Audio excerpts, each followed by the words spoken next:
আর্জেন্টিনার গ্রুপ পর্বের সবচেয়ে চ্যালেঞ্জ ম্যাচ হচ্ছে যে অস্ট্রিয়ার সাথে যে ম্যাচটা, সেটা হচ্ছে আর্জেন্টিনার জন্য সবচেয়ে বড় চ্যালেঞ্জ। কারণ অস্ট্রিয়ার খেলার ধরন যদি দেখেন, লাস্ট ম্যাচ যখন ওরা জর্ডানের সাথে যখন খেলছিল, আমি দেখছি তাদের হাই প্রেসে জর্ডান টিকে থাকতে পারতেছিল না। যদিও তারা যখন হাই প্রেস করে ডিফেন্সিভ কিছু ভুল করার কারণে একটা গোল খাইছে জর্ডান, আরো একটা বা গোল দিতেও পারতো, কিন্তু সেটা বড় বিষয় না। বিষয়টা হচ্ছে যে তাদের ফিজিক্যাল চ্যালেঞ্জ, ডুয়েল চ্যালেঞ্জ, যেভাবে ওরা হাই প্রেস করে বল রিকভারি করে প্রতিপক্ষের যে ম্যাচের টেম্পোটা আসলে নষ্ট করে দেয়, সেটা কিন্তু অস্ট্রিয়া করতে পারে। তো সো আর্জেন্টিনা যদি আগামী ম্যাচে কোনো অঘটনের শিকার হয় ভাই, এটা অবিশ্বাস্য কিছু হবে না।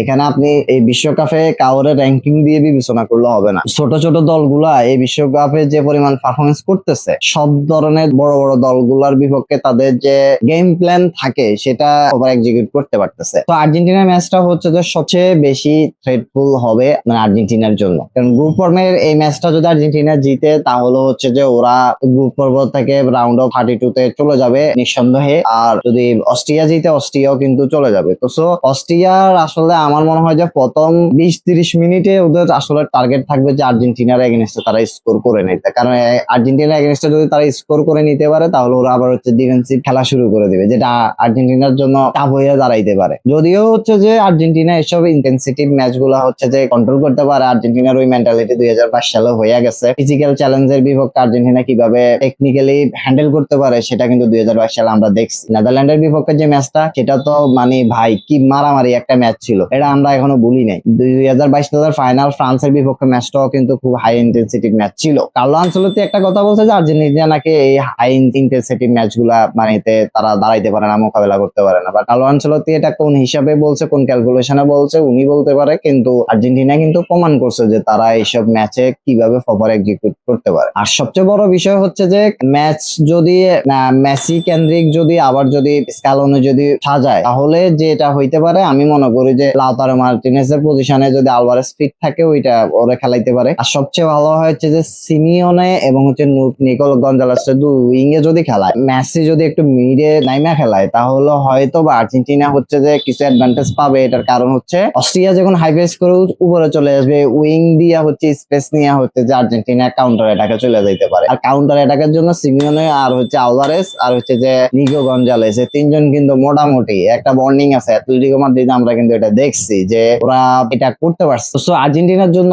এটা হয়তো বা অ্যাডভান্টেজ হয়ে দাঁড়াইতে পারে। বাট স্কালোনি যেহেতু আর্জেন্টিনার বড় মাস্টার মাইন্ড, এইখানে স্কালোনির উপরে ভরসা আমরা রাখতেই পারি। যদিও হচ্ছে যে আর্জেন্টিনার যে কোচিং স্টাফরা এটা বারবার থ্রেড হিসাবে নিচ্ছে যে ওদের ফিজিক্যাল চ্যালেঞ্জ আর্জেন্টিনা আসলে কিভাবে মোকাবেলা করে, এটার জন্য এক্সট্রা ট্রেনিং সেশনও হচ্ছে যে ওরা করাইছে। তো আসলে আর্জেন্টিনারে নিয়ে যদি আপনি অনেক এক্সপেকটেশন রাখেন, এটাও আসলে রাখতে পারেন, তবে এই ম্যাচটা এত সহজ হচ্ছে না। আর সবচেয়ে বড় যে ইকুয়েশন আমার কাছে যেটা মনে হয়েছে ভাই, 2010 হচ্ছে স্পেন ওয়ার্ল্ড কাপ জিতে, স্পেন ওয়ার্ল্ড কাপ জেতার পরের বছরও হচ্ছে 2014 হচ্ছে যে ওরা ফেভারিট টিম হিসেবে কিন্তু ওয়ার্ল্ড কাপে আসে। আসার পরে কিন্তু একটা চমক দেখে অস্ট্রেলিয়ারে 3-0 গোলে বিট করে, কিন্তু এরপর 2 ম্যাচে কিন্তু স্পেন হারিয়ে যায় এবং হচ্ছে ওয়ার্ল্ড কাপ থেকে বিদায় হয়। হ্যাঁ, এরকম যদি কোনো ইকুয়েশন যদি দাঁড়াইয়া যায় যে আর্জেন্টিনা প্রথম ম্যাচে কিন্তু 3টা গোল দিছিল আলজেরিয়াকে, এরপরের 2 ম্যাচে যদি আর্জেন্টিনা কলাপস করে, শেষ বিশ্বকাপের স্বপ্ন এখানেই শেষ। এরকম ইকুয়েশন ফুটবলে হইয়া যাইতে পারে। 2014 জার্মানিও হচ্ছে যে ওয়ার্ল্ড কাপ জিতা পরের বার হচ্ছে যে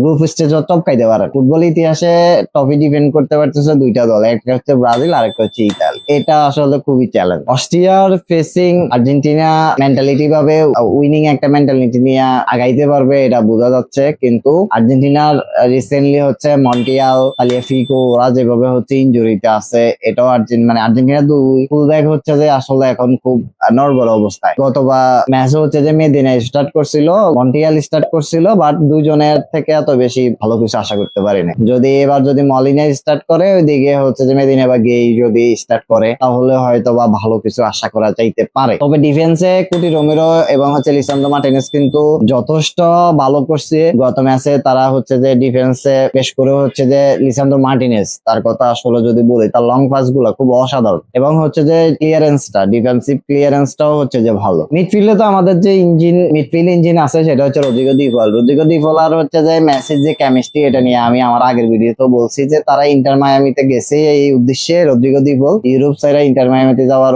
উদ্দেশ্য ছিল মেসির সাথে তার বন্ডিংটা করে নেওয়া, সেটা করতে পারছে। এবং হচ্ছে গত ম্যাচে আমরা আমরা এটার রেজাল্ট দেখতে পারছি যে মেসি আর রদ্রিগো দি পলের ভিতরে যে কানেক্টিভিটি, এটা কোনো জ্যামিতিক সমীকরণও মিলাইতে পারবেন না। তো সো মেসি হয়ে গেছে গত ম্যাচে আনস্টেবল, যে মেসিরে আসলে আপনি মার্কিং কইরাই কেউ আসলে ধরে রাখতে পারে না। ওইরকম যদি আউটস্ট্যান্ডিং কোনো পারফরমেন্স যদি অস্ট্রিয়ার ম্যাচে যদি মেসি যদি দেখায়, সো ওইটা তো ভাই ফুল ক্রেজি হয়ে যাবে আর্জেন্টিনার জন্য। বাট আমার মনে হয় যে অস্ট্রিয়ার ম্যাচটা আর্জেন্টিনার জন্য একটু বেশি চ্যালেঞ্জ হয়ে যাবে, এটা আমার কাছে এটা মনে হচ্ছে ব্যক্তিগতভাবে। এখানে রেজাল্ট কি হয় এটা আমি সঠিক প্রেডিক্ট করতে পারতেছি না এখনো পর্যন্ত। আমার সম্ভাবনা 0-0 হয়তো বা 1-0 হইতে পারে। 1 কে দিবে, 0 কার, এই প্রেডিকশনটা আপনারা দেন। আমার ভাই প্রেডিক্ট দিতে ভয় লাগতেছে এই ম্যাচে। তবে আমার কেন জানি মনে হচ্ছে যে এই ম্যাচে গোল হইতে পারে, কারণ হচ্ছে যে অস্ট্রিয়া যেহেতু উপরে উইটা খেলে, তো ওরা হাই প্রেস করলে আর্জেন্টিনা গোল খাইতে পারে যদি মোকাবিলা করতে না পারে। আবার তারা যে তাদের যে হাইলাইন মেনটেন করে খেলার কারণে হচ্ছে যে আর্জেন্টিনা